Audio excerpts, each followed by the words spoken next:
Hello and welcome to Gampass Gaming's midweek catch-up. I'm your host Flap, and tonight, as always, we are joined by Puxley. Hello, Pux. Hello, Flap. How the devil are you? Yes, I am very good. Thank you very much. Enjoying the run-up to the next generation. As of today, there's 34 days left, so not long at all. Just over a month left to go. It's just over a month. What a time. I don't know about you, I can't help feeling that there's still quite a lot of information, particularly from an Xbox perspective, yet to come. I mean, certainly from a Sony perspective, because I think there's an incredible amount of information still yet to come. But it's quite exciting, isn't it, knowing that, just over a month we're going to have these devices, and we've still got all this juicy info to go through yet. Yeah, we've got a lot of the rumours going around, haven't we? I mean, there's still this other rumour that, there's another acquisition announcement to be made, maybe, I think, at the end of October, I think is currently what's being said. Wow. And again, then we've got the PS5 stuff, which I believe we're going to be mentioning today. And obviously, they had a bit of a reveal, but it wasn't really what people were expecting or hoping for. So that's got a bit of flack. So I suppose we'll get into that very shortly as well. But yeah, for the PlayStation side of things, especially, there's a lot of unknowns at the moment, this late in the cycle up to release.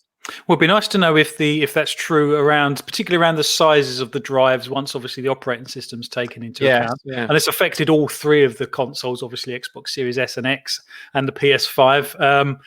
So that's going to be interesting to see the sort of details around that. But I mean, very quickly talking about the hard drives, I do find that a bit surprising because if we're talking about like a normal operating system like Windows 10, I mean, that typically takes between, I think, 30 to 50 gigs, if not a tiny bit more than that. But I think these ones, especially for Xbox, knowing it's a 1 terabyte drive and that you've only got 860, I think it is, usable storage. It's like, is the operating system really that big? I mean, surely obviously there's going to be some reserve there, but yeah, I think there's some reserve there for things like quick resume and things like that. Yeah, but, and I think that will probably scale differently on the Series S. So I don't think you're going to see a 200 gigabyte different on the Series S. But it's half the size, isn't it? Exactly. So we're yet to find out. And to be honest, we said on one of our podcasts, didn't we, that you can't end up with a 300 gigabyte hard drive on the SSD on the Series S, because you might as well buy, if you're going to buy an SSD expansion card, you might as well just go for the full hog and get a Series X at that point. Yeah, especially games like Call of Duty Modern Warfare. I think that's now, at least on PC, it's now hit over 250 gigs, I believe, or it's very close to it. You can't even install it on those size SSDs anymore. It doesn't allow it to update. So if games are going to be that big, then as you say, there's no way that usable space limit can be acceptable. No, I agree. But Microsoft have confirmed that the individual studios, and this is the part of the problem, that individual studios are left to their own devices, but they can actually separate their installs. So something like Call of Duty, you would be able to download Warzone as a separate chunk. You'd be able to download the multiplayer as a separate chunk. And that's actually present now, I believe, on consoles, isn't it? It's just on PC that it's not. No, it's not really available like that on consoles, because you have to download certain packs. So it's not quite like that at the moment. Oh, right, okay. But there is the possibility that that's coming. So hopefully, when the Series S comes out, well, if you finish the single player campaign of Call of Duty Cold War, then you might as well delete that. And, if multiplayer is your thing, then you carry on with that. So, okay, well, let's crack into some of these topics. And the first one's a little bit weird, and we're going to PlayStation first. This was reported today, I believe, on Android Central of all websites, that the PlayStation 5 trademark hasn't been nabbed by Sony in India. Apparently someone beat them to the PS5 trademark 3 months before they tried. So that could be a little bit... I can't imagine they're going to call it something different in India. So did they say when they tried to go for it? I can't remember. It does mention that on the website, but I can imagine... I find that a bit bizarre, because I would have thought that most companies would go for those trademarks a year or more before. Incredibly early. Yeah. Well, this is so here's our financial tip to everyone watching. Go and nab the PS6 trademarks now all around the world in all of the territories, and Sony might have to buy them off you at some point. Oh, yeah. So I thought that was peculiar, and it has. I mean, like I say, it was first reported in Android Central of all places, and they did say it could push the launch back slightly, but I'm not sure. I don't know how genuine all of this is, in all honesty, but that's something that sort of popped up today. And sticking with PS5, they did a very peculiar thing, didn't they, with some sort of Japanese YouTubers that were lucky enough to receive these units. Did you see much of this on the internet? I didn't watch the videos, but I have read about it, and I believe it was Japanese YouTubers and some local media as well. And I've also, I've not watched the videos, but I have read that because a lot of people wanted to see the UI that were there. Like, what does the PlayStation 5 UI look like? And apparently that was all locked down and they couldn't even access that. And I think there's a few functions on the controller, like the share button and other things like that, to pop up the menus. And I think people were hoping that they could maybe see some of that UI as well. And I've read that they wasn't able to. Those functionalities on the controller were disabled, so it wouldn't do anything. So I find it very interesting why it's all locked down. It was an incredibly locked down sort of exercise stunt. I don't know what you'd really call it, to be honest. I don't ever remember this happening before. And I know a lot of the YouTubers were playing, is it Astro's Playroom? Astro's Playroom, yeah. Yeah, they were playing that, and they were kind of playing around with the sort of the controller and blowing into it and all sorts of weird and wonderful things. It was very whimsical, to be honest. I mean, I don't think any of them were really taking it seriously. It was just it was very comedic, wasn't it? It was very a lot of Japanese humor, or things being quite exaggerated and big and funny, I guess. And that, idea. Understandably, that didn't land particularly well with the hardcore gamers that wanted to see things, specific things like the UI and specific games. And I don't know who that was aimed at, because I always thought sort of the casual market come in the second and third wave of these sort of console launches. So it seemed a little bit early to be sort of doing this whimsical kind of thing, because, like I say, it really didn't satisfy any of the hardcore gamers that were hoping for more. But it does make you wonder, like, either it's going. I mean, my own opinion on this is whether it's not. It's Sony are planning to do some massive reveal and everyone's going to be shocked and absolutely love what they see and be gobsmacked and amazed by it, or the opposite side of the coin is that they are in big trouble and they're basically holding back to try and fix whatever they're trying to sort out. It's one way or the other, as far as I can see. I can't see why they would be holding back this late in the game on that detailed information. It's a very peculiar strategy, isn't it? And we mentioned on our podcast the other day, because I think Microsoft have actually got between sort of now and the launch of the Xbox Series X, I think they've got a kind of a media brief each week going forwards, just to keep the hype and the momentum going. And, I think Sony are going to have to sort of barge their way in. I don't think there's going to be a quiet spell from Xbox and Microsoft. So, if Sony got a bomb to drop, be it good or bad news, they're just going to have to elbow their way into the momentum that Microsoft are creating around the Xbox at the moment, I believe. I do wonder how they would do that, because when we look at quickly comparing the two launch dates, I mean, I think for most of the world, if not all of it, the Series X and the S are November 10th everywhere, isn't it? Yes, I think that's a worldwide. Yes, I believe that's a worldwide launch. Whereas obviously with PlayStation 5, it's November 10th in only, I think, 5 territories. No, it's the 12th. It's the 12th in. Oh, sorry, the 12th. Yes, and that was South Korea, Brazil, America, Canada, I think, Japan, and Australia, I believe. And then if I believe that covers, but that I've got some wrong there. I apologise. But then obviously we've got to wait until the 19th, which is we're talking almost 2 weeks into the Series X life cycle at this point. Ironically, that was called the rest of the world, and I'm so surprised that Sony that they don't throw much love towards Europe at all. And to be honest, Sony dominate the European market massively, more so than Xbox. I know Xbox on this generation. Yeah, no, exactly. And Xbox have quite a big following in the UK, but mainland Europe, it's all Sony and PlayStation by quite a big degree. So I've never understood why Sony don't really show Europe more love like that. And this is just another example, sadly enough. But, the 19th will come, and it will be here, and everyone will get their hands, if you've been lucky enough to get your hand on a pre-order. Yeah. So it's the good news, just to quickly on pre-orders, is that in terms of the Series X, Microsoft have said that after launch day, or at least from November 10th, there should be a lot more stock coming into stores. So I don't think you need to worry too much. Hopefully, fingers crossed, that you can get a hold of a system just after launch. Yeah, no, I agree. And the way, they haven't satisfied all of the hardcore sort of wave one, day one people yet. Yeah. So hopefully, if you don't get one before launch day, hopefully you'll definitely get one before Christmas. But So talking about YouTubers, Microsoft have sent the Series X out to a number of prominent YouTubers, people like Jeff Grubb and obviously Digital Foundry and people like that. Jeff Grubb's been quite vocal around the Series X and how much he loves it. Actually, it's all been very good, positive press, and he kind of started with all of the backwards compatibility. So there was an embargo lifted, and a lot of the YouTubers could only talk about a certain aspect, and that was backwards compatibility. And they only really had access to a few select titles and stuff. But it's all seeming very positive so far. And one of the things that he did do was actually do some speed tests between the internal NVMe SSD and then moving some data or a game from that internal drive to an external USB 3 SSD and some speed tests around that. That was quite interesting. He also... Go on.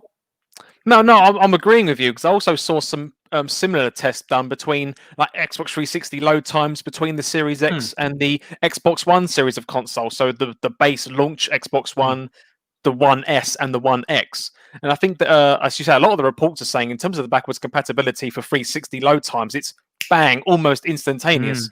Whereas on the older systems, I think there's at least a 15-second load time before you even see the 360 like load up sequence. So it's definitely if you think about it, they can load the entire Xbox 360 game into the RAM. Yeah, I think that's exactly what they're doing, isn't it? Exactly, and just run the whole game from RAM. There is no sort of streaming, as it were. So that's pretty. The other thing that impressed me was the Auto HDR. I don't know if you've had a chance to see this. I have seen some videos. I remember seeing some of the earlier videos of this on, I think it was Halo 5 or Halo 4, which wasn't even made with HDR in mind. And we're seeing this kind of, I believe is it AI controlled? Is that the right word to use? Yeah, it's machine learning. Yeah. Yeah. So machine learning based HDR kind of implementation or addition. And from what I've seen so far, it looks absolutely fantastic how it works and what it does. Well, again, if you perhaps we'll put a link in the description. But again, Jeff Grubb has done some videos showing off the HDR, and he showed off Geometry Wars, which looks fantastic. Imagine that in Very HDR. Colourful. Yeah. GTA 4. He showed off Banjo-Kazooie, games like that, and they look fantastic. They really do. But it's not for every game. Is that Banjo-Kazooie thing on the Rare Replay collection? Oh, I don't know. That's a good question. I'm guessing it is, actually. I think it's the only way to play it. I imagine that is the case. But it's interesting to know that there's an old game like that which has even been tried and tested with HDR. Yeah, it's not for every game though, because apparently Fallout 3 and possibly Fallout New Vegas don't have Auto HDR, because I think the color palette is so brown and there isn't much difference. How do you bring it down better? Exactly. So it's not for every game. It's only for select game, and you can actually turn off the Auto HDR in the console settings. So if your TV's not quite, I don't know, playing ball, perhaps you can actually turn that off in the system settings. But in all honesty, he was very praiseworthy. He said it just works out of the box. You turn it on, it works, and I'm really excited to see that. And I'm so pleased Microsoft have shown so much love for their back compat library. It's pretty awesome to see. Yeah, that's good to know. You can disable that as well, because I do wonder, because I imagine a lot of these different YouTube videos, the Jeff Grubb one and others, for example, I highly imagine that they're using pretty high spec TVs where the color, like the black to white color contrast ratios, are really, really high. And I imagine obviously on a lot of cheaper TVs or lower end TVs, that contrast is obviously not as high, right? So I wonder how the Auto HDR performs on I suppose a more consumer friendly or a lower budget HDR TV. Good question. Yeah, good question. And you're right, because obviously all of these sort of prominent YouTubers, they're going to be running these on OLED C9, C10s, aren't they? Exactly, the flagship of each of the sort of TV manufacturers. And you're right. So mid and lower spec HDR TVs. Good question. Yeah, it'd be interesting to see what that looks like. But to be honest, I can only assume it's going to work. It so does look fantastic. And like I say, I will leave a link to his videos perhaps in the description below for you to check out for yourselves. But one thing we still haven't seen yet, and I'm hoping that this will be coming in the next embargo lift from Xbox, because they've given the YouTubers that have these Xbox Series X the same set of games to play. And I'm guessing that on the next wave of embargo lift, there will be a different set of games, because I'm hoping that we might start to see this increase in frame rate from 30 to 60 or 60 to 120. I think that's a lot harder to implement than it is the Auto HDR. So I don't think you're going to see lots and lots of games with this, but I'd like to see a couple. Yeah.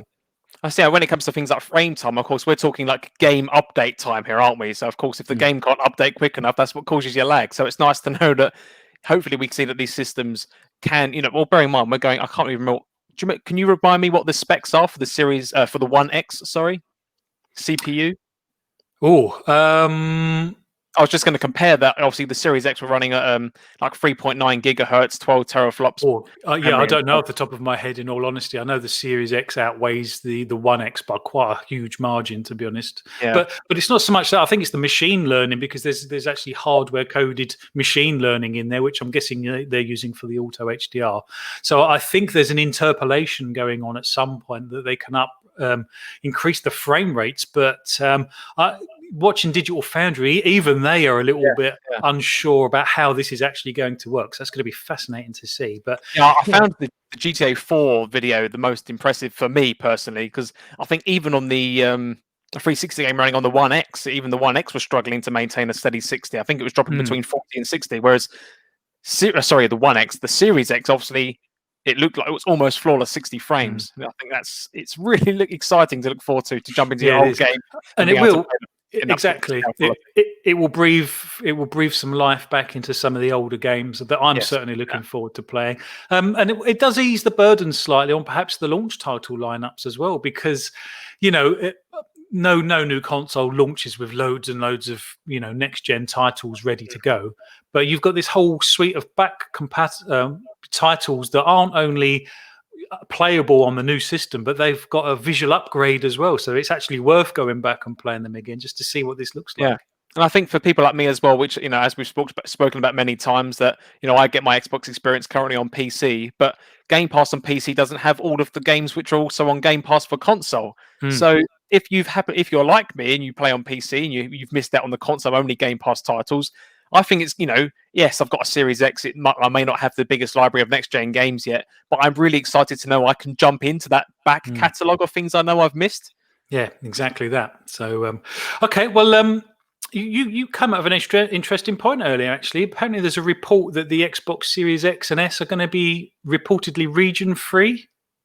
Yeah, this is an interesting. I don't know. This isn't 100% confirmed. Let's put that out there now. But yeah, there are comments that the Xbox Series X and S, and I'll get to how this apparently works in a minute, are region free. So obviously with a Series X with a disk drive, reports are stating that you'll be able to import a Japanese game and play it on your American or European Series X, and apparently it will just work perfectly fine.